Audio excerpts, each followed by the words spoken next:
माझं नाव रोहन युवराज धोत्रे, मी राहणार राटणी. माझे वडील युवराज मोतीराम धोत्रे यांना पॅरालिसचा अटॅक आला होता जानेवारी महिन्यात. मी ताबडतोब निपाणीला घेऊन गेलो होतो. निपाणीला घेऊन गेल्यानंतर मी रोहित सरांसोबत कॉन्टॅक्ट झालं होतं माझं. ते म्हणले की निपाणीवरून आल्यानंतर आपण ट्रीटमेंट चालू करू. घरी आल्यानंतर आम्ही रोहित सरांसोबत कॉन्टॅक्ट झाला. त्यानंतर मग ते एक साईड पूर्ण काय कामच करत नव्हती. ज्यावेळेस रोहित सरांनी ट्रीटमेंट चालू केली त्यावेळेस तर एक साईड काम करायला चालू केली.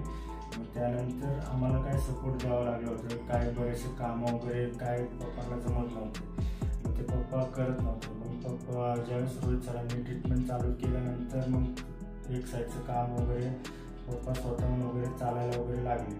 पहिले तर त्यांना पायऱ्याही चढता येत नव्हत्या, गाड्यांना जाता येत नव्हतं, वॉशरूम वगैरे त्रास होतात. ते आता सगळं सुरळीत चालू झालेलं आहे रोहित सरांना. कुठला स्नायू आणि पॅरालिसचा काय प्रॉब्लेम असेल तर तुम्ही रोहित सरांना संपर्क करू शकता. थँक्यू रोहित सर, तुम्ही माझ्या वडिलांना बरं केल्याबद्दल मी खूप आभार मानतो.